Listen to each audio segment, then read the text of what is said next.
Hey, Dr. Jon Finn here. Welcome to the Habit Mechanic podcast. Right now, you can get my new best-selling book, Train Your Brain for the AI Revolution, at tougherminds.co.uk. The digital book, audiobook, and physical book are all available at a special price that you won't find anywhere else. Welcome to the Habit Mechanic podcast. To help you finish this year strongly and get ready for a successful 2024, we're re-releasing every podcast we've recorded so far that takes a deep dive into the Habit Mechanic book. The episode's coming up in a few moments.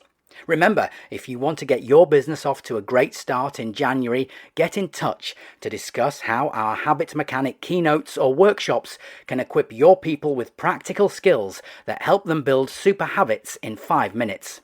Or if you want to earn £100,000 per year working part-time by launching your own coaching business, we guarantee to help you do that in just 13 hours. Get in touch with us today to learn more about becoming a certified habit mechanic coach who can transform people's lives and is recognized as a world leader in the field. For more details, contact us via the website. The link is in the podcast notes. Or, if you want to feel better and do better every day, download the Habit Mechanic University app from your app store.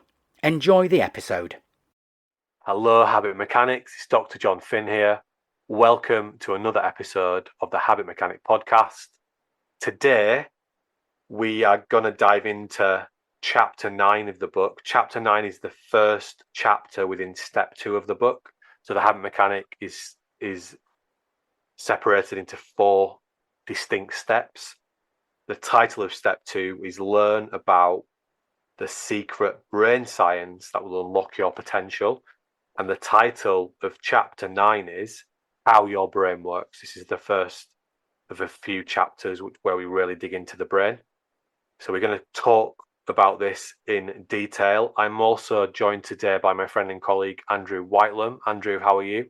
Yes, hi there, John. Great to be here again. I remember when I was reading the Habit Mechanic book and we got to this step 2, you really start to get a sense of excitement because what's gone before has been fascinating and engaging, but you really feel you're now getting up to speed with some super powerful science that you can apply in your life to really improve any aspect of your life you want. So I really did enjoy this section of the book, and I think it's fascinating in this section that you actually pose people a question.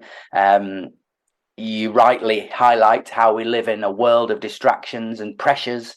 We have social media, we have different social media platforms emerging day by day, which show us things about other people's lives, tell us things we should be doing, tell us things we shouldn't be doing, put this pressure on us, get us into ways of thinking that are really unhelpful for us.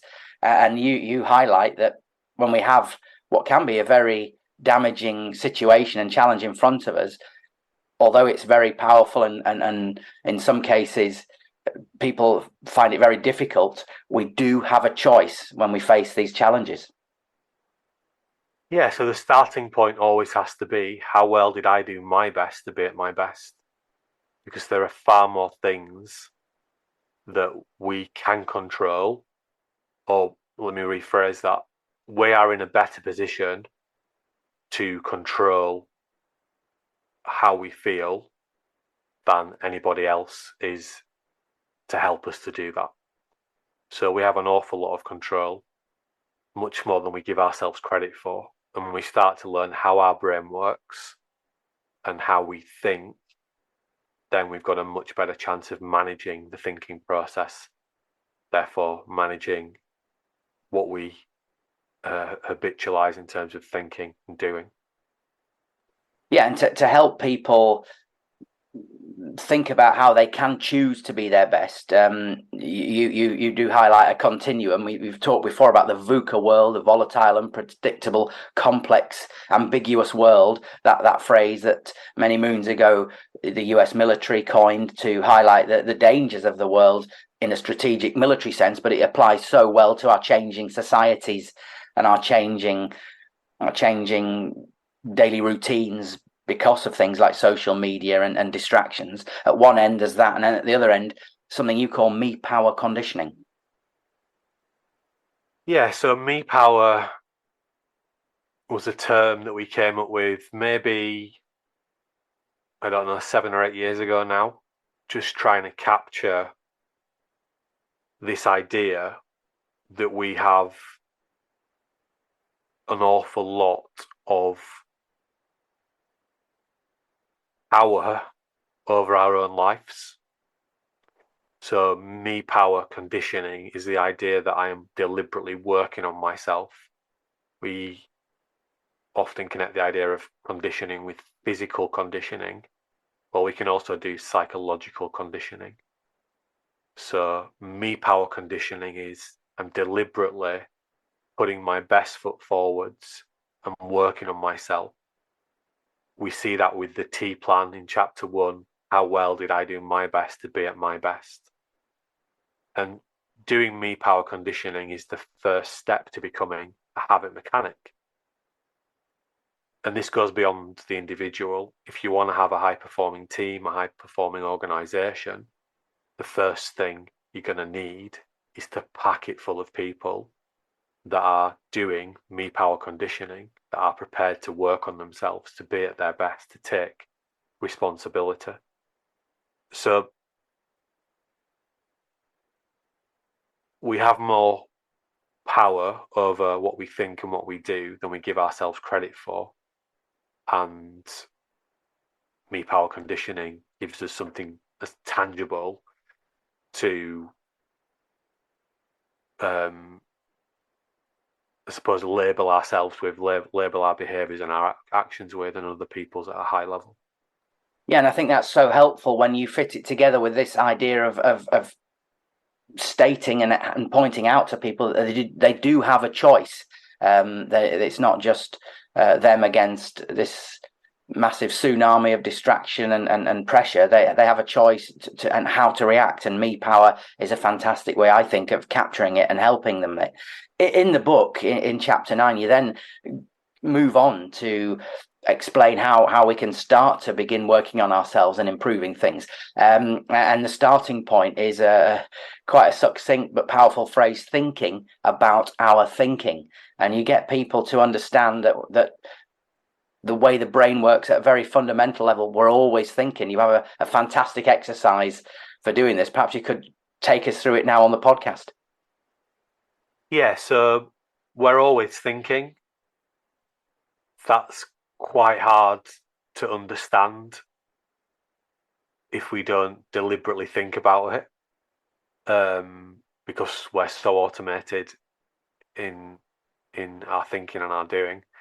So yeah, a quick way to understand this is if you just notice right now that you're talking to yourself,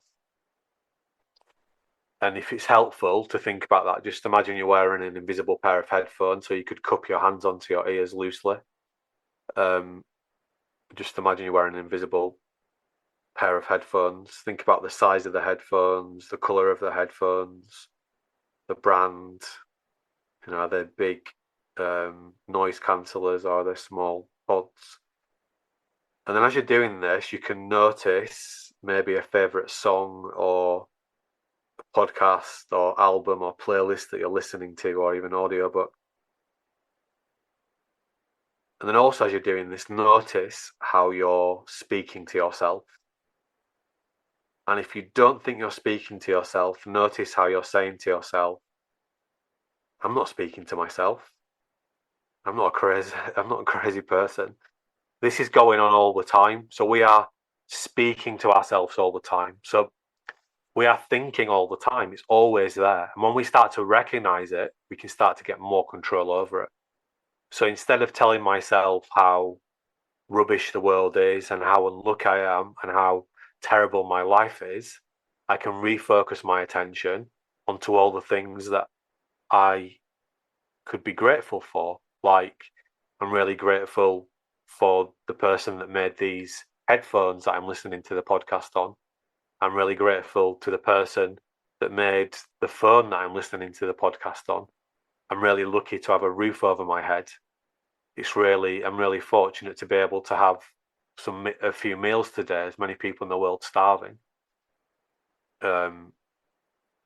Just one example of how we can refocus our attention to something that's more helpful for us.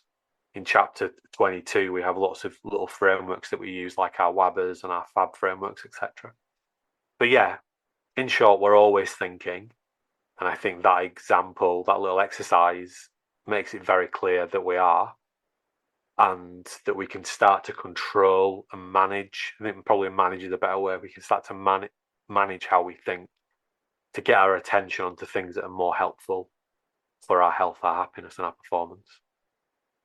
Yeah, because I think another fascinating and critical point that you make in the book is that it's important for people to realize, if we do as humans continue to have these unhelpful thoughts, we actually train ourselves to become better at unhelpful thinking. That was a real revelation to me when I read it. Yeah, so the same rules always apply. We get good at what we practice. So in chapter 5 of the book, and we did an entire podcast on this, we talk about learning in a lot of detail. Learning's at the heart of becoming a habit mechanic, because you're learning how to build better habits. And the habits you're going to get best at are the ones that you practice often. So many of us are walking around every day practicing mindlessly, worrying and getting stressed and beating ourselves up, and we're not even aware of it.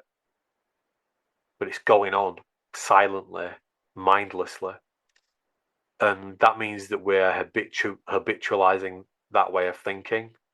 So if we want to think in a more positive, helpful way, then we've got to practice that instead. And I experienced this firsthand, because I did a big set of theories I looked at in my PhD work was around something called meaning-focused coping, where you deliberately change the meaning of something that's stressful. You change it into something more helpful. And I noticed that over that time of my PhD work, I just started to naturally think in a more positive, helpful way. It's the same with the end of day 3-1 reflection that we discussed in chapter 5, and that every day people are posting in the Habit Mechanic University app.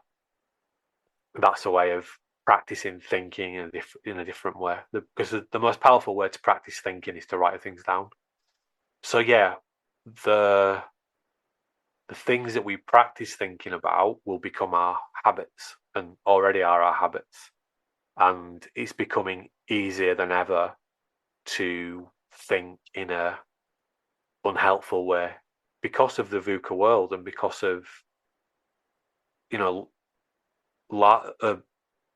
say largely, significantly, I think, is that media outlets and other media organizations have learned that negatively framed headlines get more traction, they get more attention, so they frame things more negatively,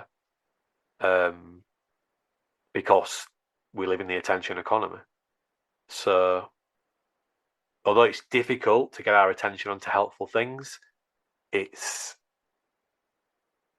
absolutely viable to do. And just one example, one of the super habits that I've resurrected in recent weeks is I'm not checking the news in the week. I might listen to the news at the end of the day if I have time, if I'm walking or something. But I'm not checking. I'm not proactively going to check any news. I just catch up at the weekend. Yeah, it's a fascinating conclusion that you've reached in that specific example, John, and it's perhaps an easy lesson for people to take away if they want to. And just to digress briefly, as someone who is a trained journalist and did a journalism course, you're absolutely right, and I would defend the trade of journalism and cite its absolute critical importance for democracy. But nevertheless, there's something wrong, because yes, we were indeed told that to look for conflict is a phrase I remember one tutor telling me over and over again.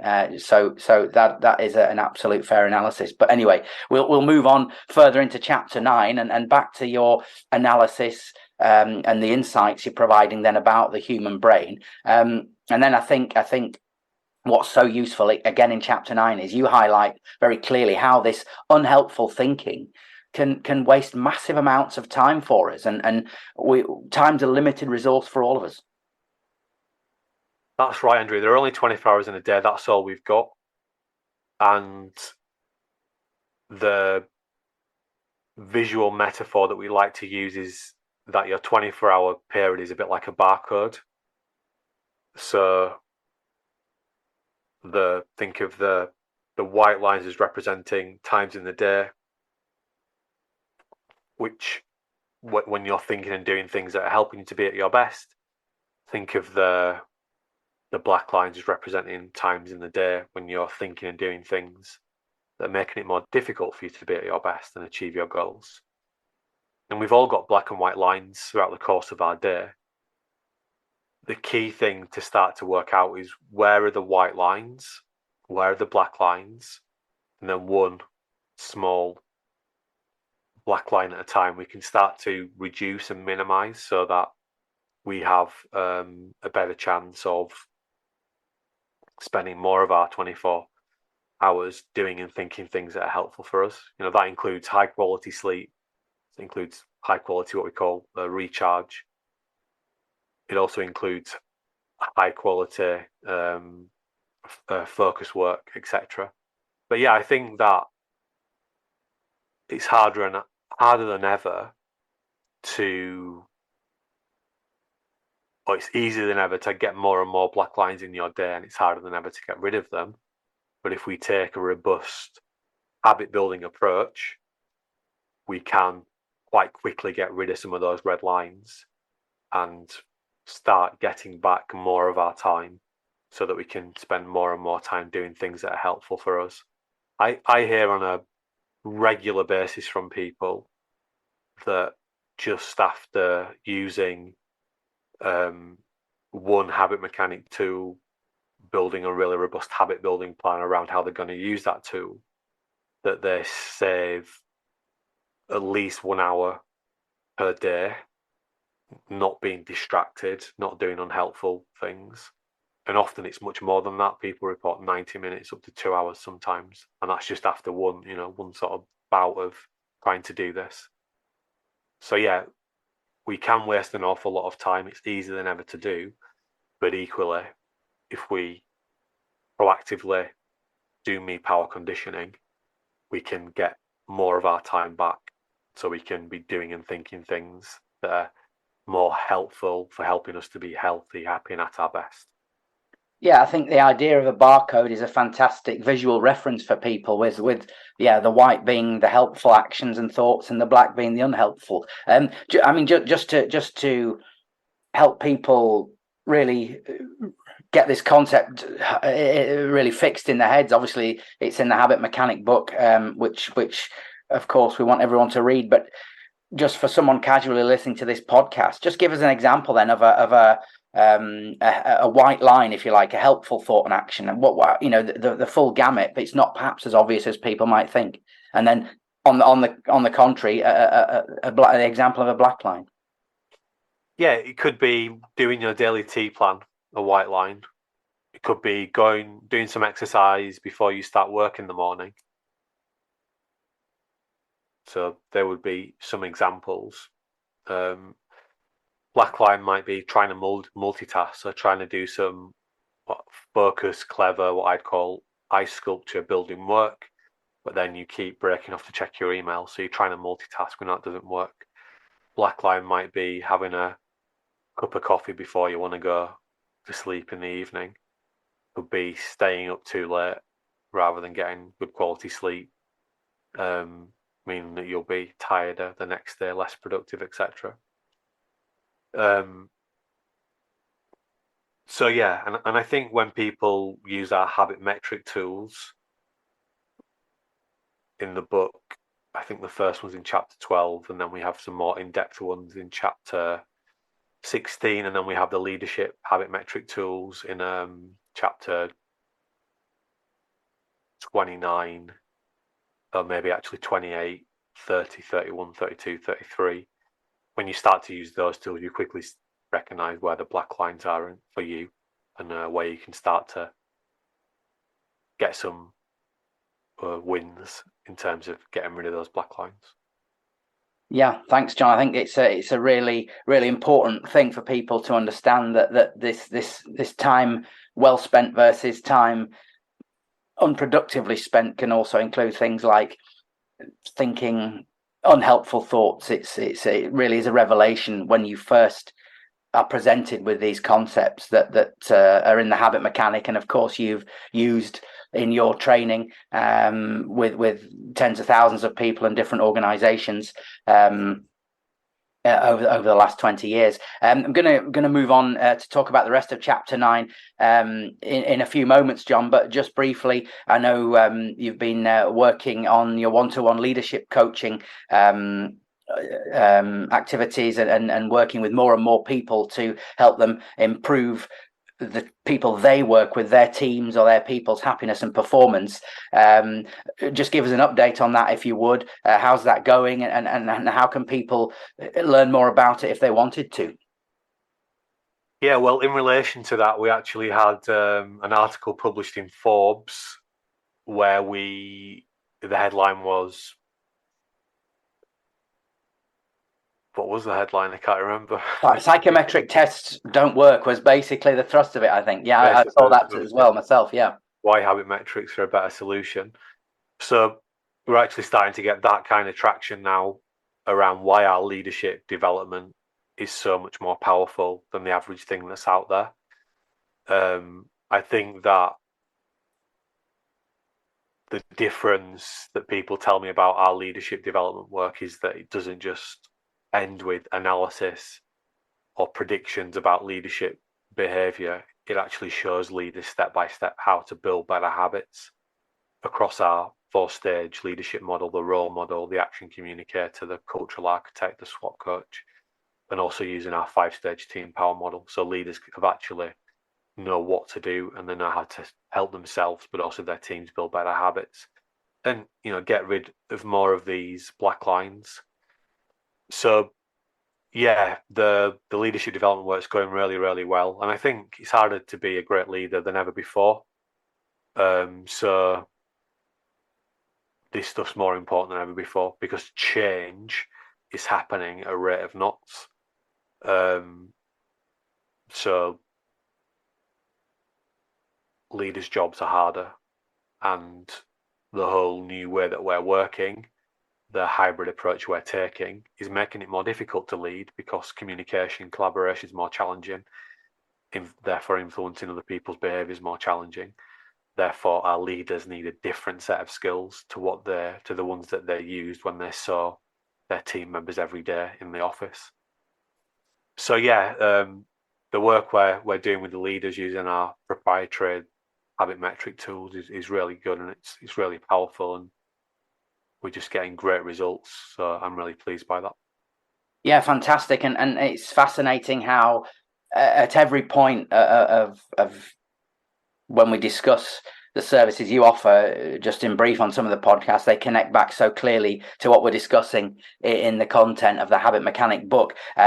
Just briefly again, before we move back on to chapter 9, John, in terms of your one-to-one leadership, you do, I know, teach people how to use your proprietary habit mechanic metrics assessment tools. And in the Forbes article that you've just mentioned, you talk about these and contrast them very sharply to traditional psychometric tools. Just give us a brief overview of that and how they help people to start to develop super habits. Yeah, so the challenge with traditional psychometrics is that they were designed before we understood how brains worked, and they're now being called by very prominent neuroscientists. They're saying that psychometrics are about as predictive as horoscopes. So they're not particularly helpful. They create deterministic mindsets about ourselves, about we're either a good leader or not. The habit metric tools actually move beyond the outdated black box way of thinking about ourselves, and they incorporate what we know about how brains work. And the starting point for that is that most of what we think and do is mindless habitual behavior, and the habit metric tools which essentially break leadership down into about 100 different micro habits. They allow you to move past your mindless automatic behavior and start to analyze your habits across being a role model, being an action communicator, being a cultural architect, being a SWAT coach. They allow you to see what you're doing well, but also areas that you can improve. And then they act as the foundation to start building small new helpful habits. And we use our 9 action factor, our habit building plans, also our culture development reflection tool, and our 5-stage team power model to help leaders to actually start building better habits individually and collectively, so that they don't just know what they need to do to be a better leader, they can actually build the habits and create a culture that makes it easier for their team and their people to build the habits that will allow everyone to be healthier, happier, at their best more often, allow everyone to contribute towards the team, the organization actually achieving its goals. So we just posted a blog about the article on the Tougher Minds website, which people can check out. Yeah. I was about to say, if you're interested in the Forbes article, Jon has produced a blog which contains the article and some other links as well, which are really fascinating. You can find that on tougherminds.co.uk. And I guess, Jon, if anyone is interested in learning more about the one-to-one leadership coaching you offer, then contact you via the website. Yeah, just get in touch via the website, and you can take a deep dive into that stuff yourself. It's all in step 4 of the book. So you can see all that in step 4 of the book, which is the chief habit mechanic section. Yeah, fantastic. Well, we're going to, of course, be talking about that as well on this podcast in the coming weeks. So do stay with us. Back to chapter 9 then of the Habit Mechanic book for this podcast, Jon. I think something that's really, really important as well. I remember when I was much younger, being in W.H. Smith's, which not so many of them exist now, but basically they were called a newsagent and they sold books. And I was at a station and there was a book on the shelf, which was quite old, but it was a book that they obviously sold a lot of, and people perhaps just picked up spontaneously. I think it was called The Power of Positive Thinking, and people often cite positive thinking as a bit of a cure-all for times when we're not performing well, times when we're not feeling well. But you cite, I think, again, this was when I first began working with you, it was such a revelation to me and it was so important. You cite a very important distinction between helpful thinking and unhelpful thinking not being the same as positive versus negative. Please explain that to us, because it is so fascinating. Yeah, so for me, it's more helpful to frame thinking within the on the continuum, of helpful to unhelpful rather than positive to negative.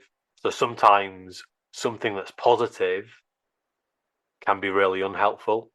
For example, I might really like donuts, and this morning for breakfast I had 3 donuts, and although it was very positive in the moment, it was actually really unhelpful for my weight goals.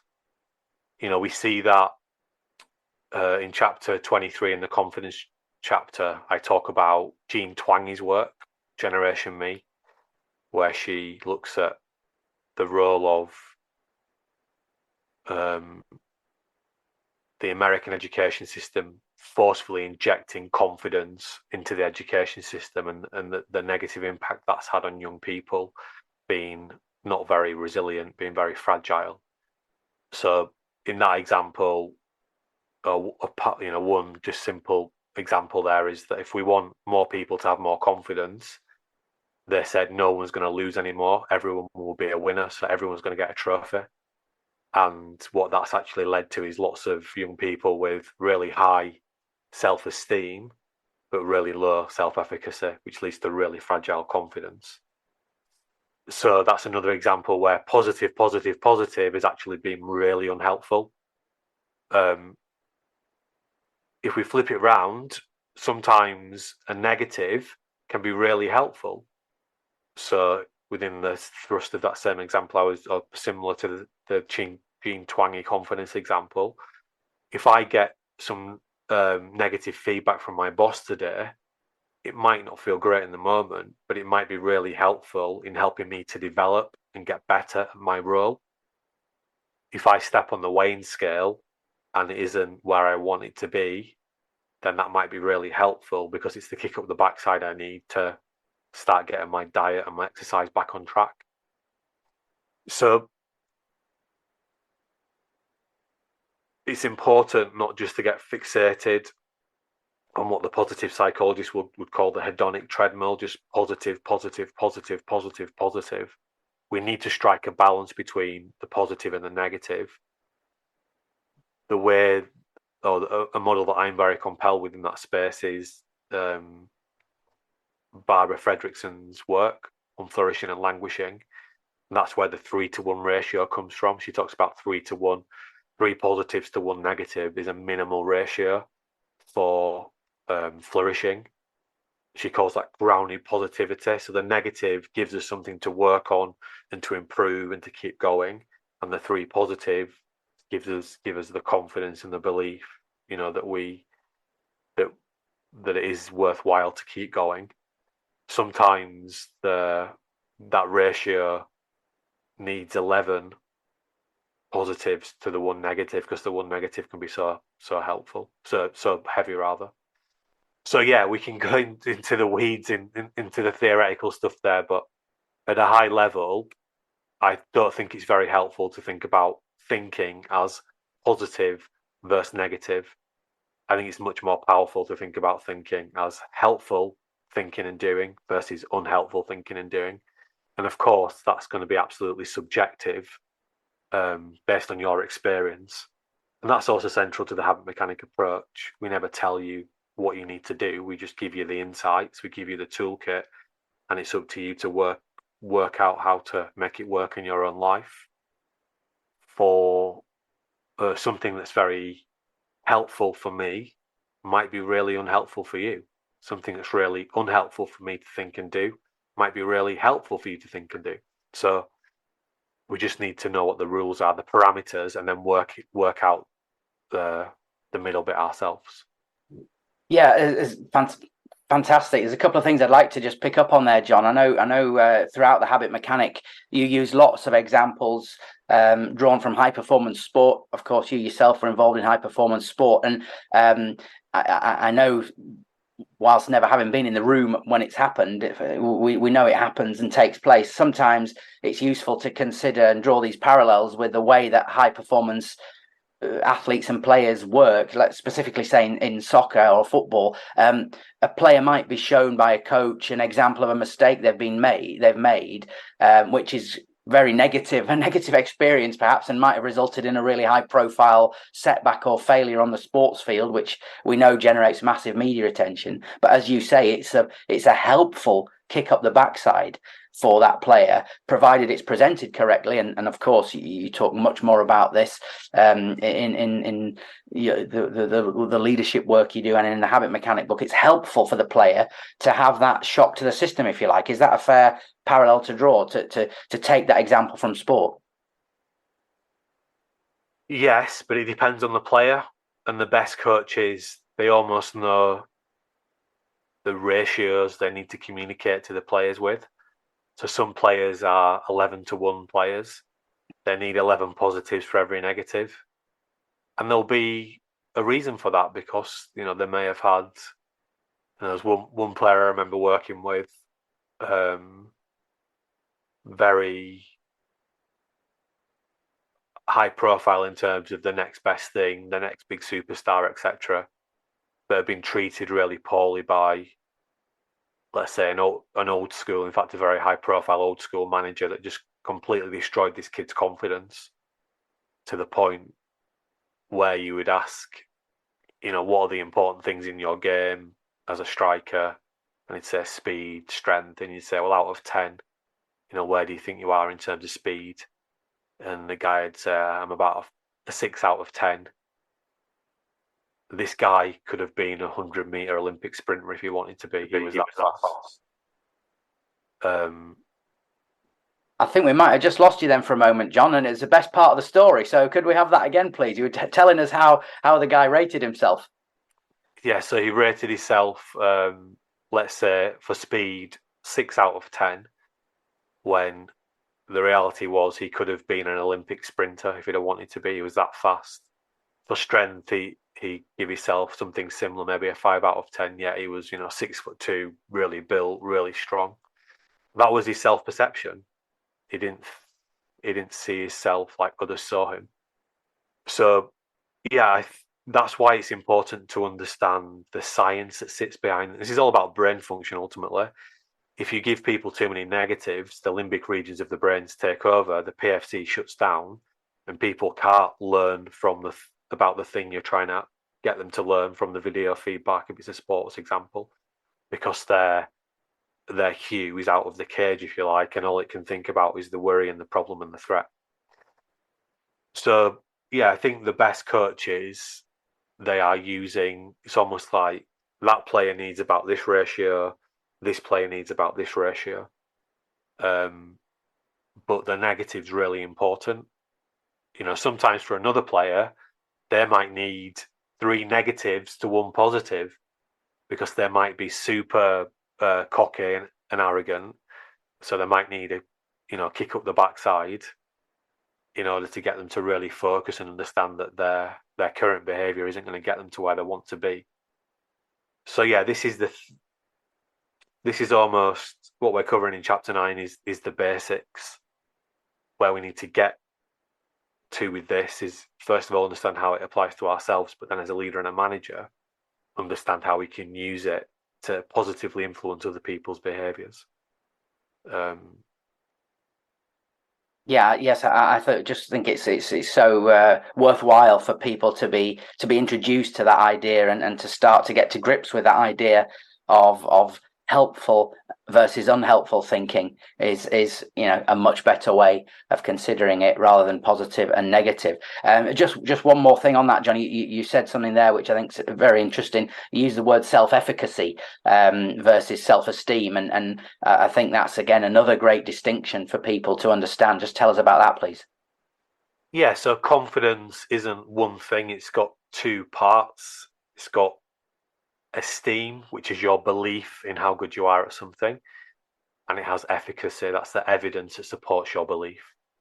And the metaphor we use for that is the igloo. When we first introduced the igloo of confidence, or the igloo structure in chapter 5 of the book, and we actually show your igloo building up throughout the book.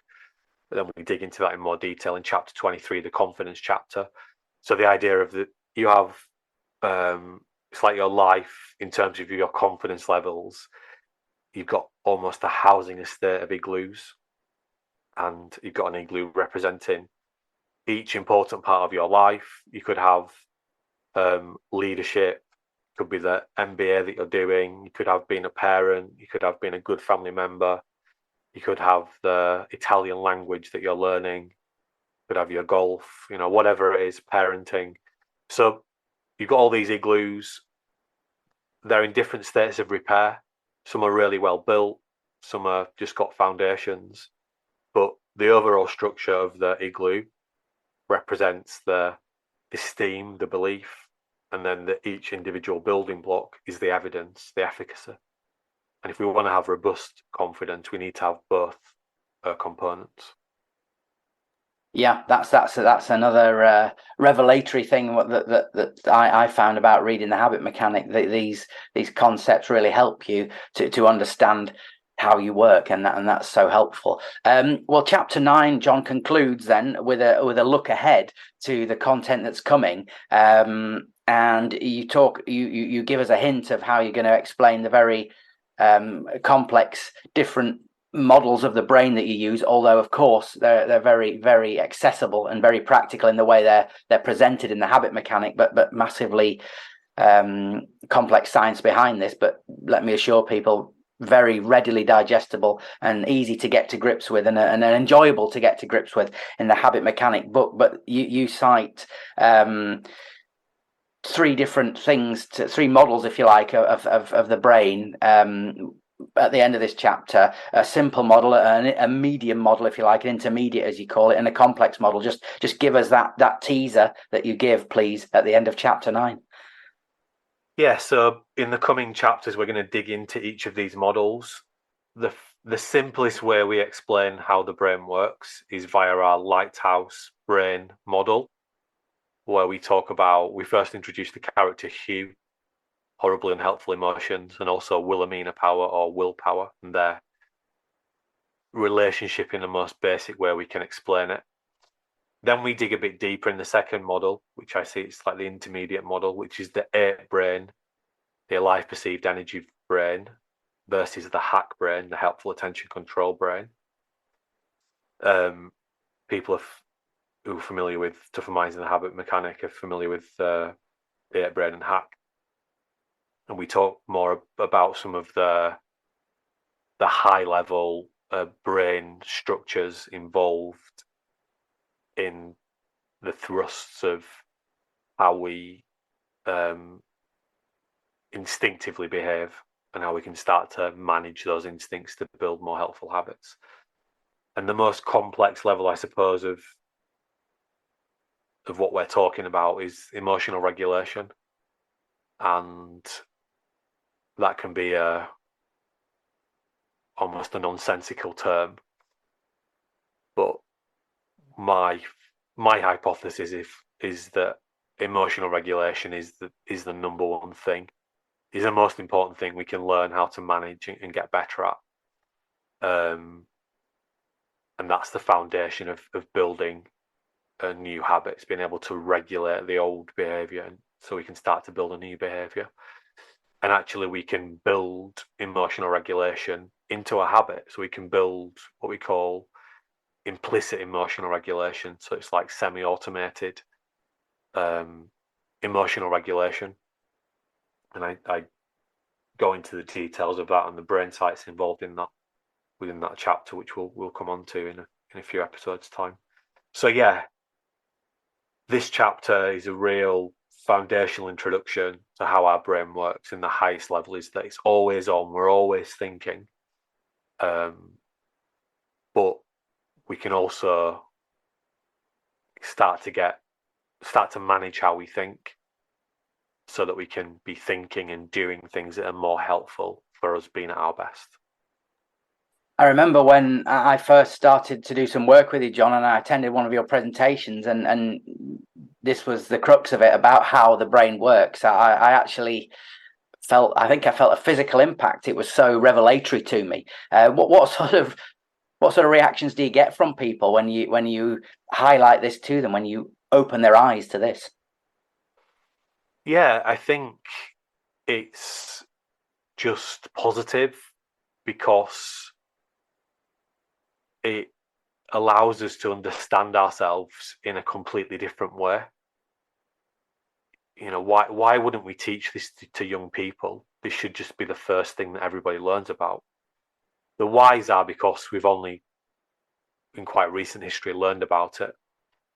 But you know, we learn about how our heart works and how our muscles work, you know, in basic biology. We don't learn how our brain works. So not if we do, not in a helpful way, not in a way that you might learn about this lobe and that lobe, but that's kind of just theoretical, disconnected from the human experience.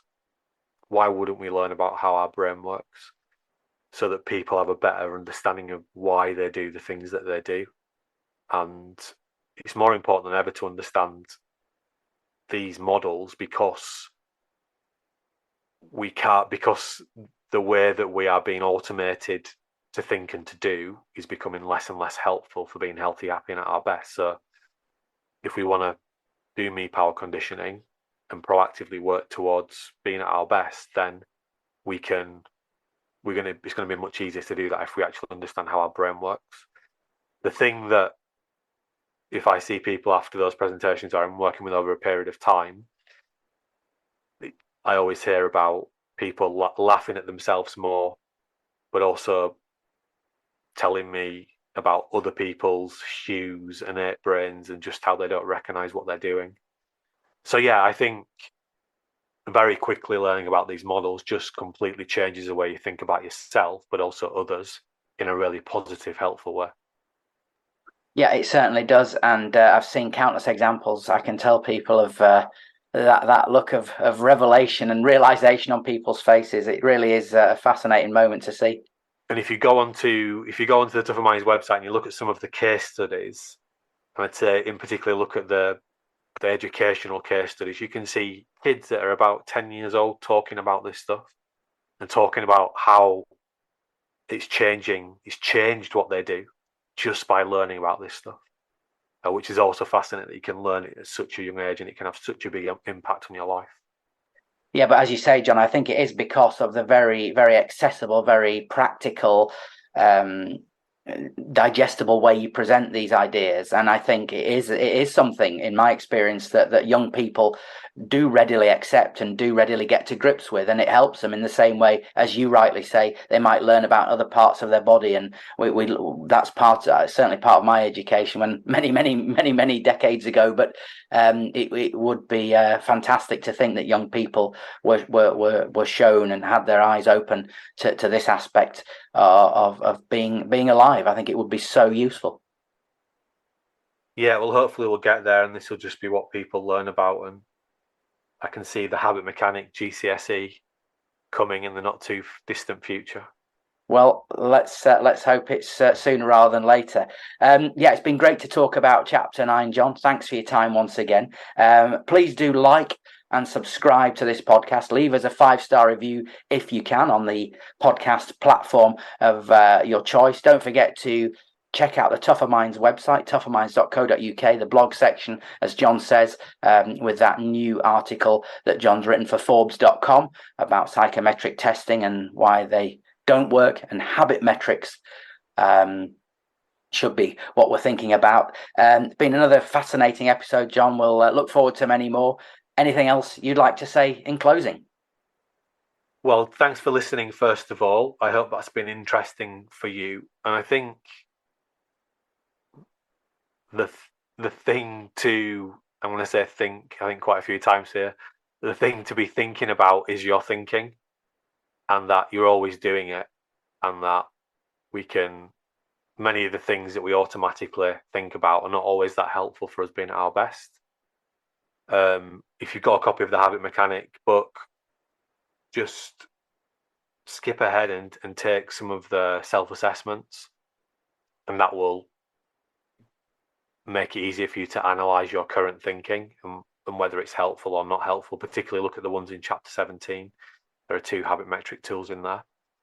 And then just pick an area to work on and create a habit building plan to help you to practice thinking and doing in a different way. And very quickly you can make some really good progress in terms of getting rid of some of those black lines in your 24-hour period. Building new habits isn't always easy. There are often bumps in the road, and those bumps are essential, because if we don't fail, we can't learn and we can't grow. So expect to fail and take it as a positive or a helpful thing when you do, because it's going to help you to learn more about yourself. Keep persisting. That is the key thing, because you're only ever one habit away. Thanks for listening. Remember, if you want to get your business off to a great start in January, get in touch to discuss how our Habit Mechanic keynotes or workshops can equip your people with practical skills that help them build super habits in 5 minutes. Or if you want to earn $100,000 a year working part-time by launching your own coaching business, we guarantee to help you do that in just 13 hours. Get in touch with us today to learn more about becoming a certified habit mechanic coach who can transform people's lives and is recognized as a world leader in the field. For more details, contact us via the website. The link is in the podcast notes. Or if you want to feel better and do better every day, download the Habit Mechanic University app from your app store. Thanks again for listening. Thanks for listening to the Habit Mechanic podcast. If you liked it, please subscribe and tell someone else about one of the ideas or insights that you found most interesting.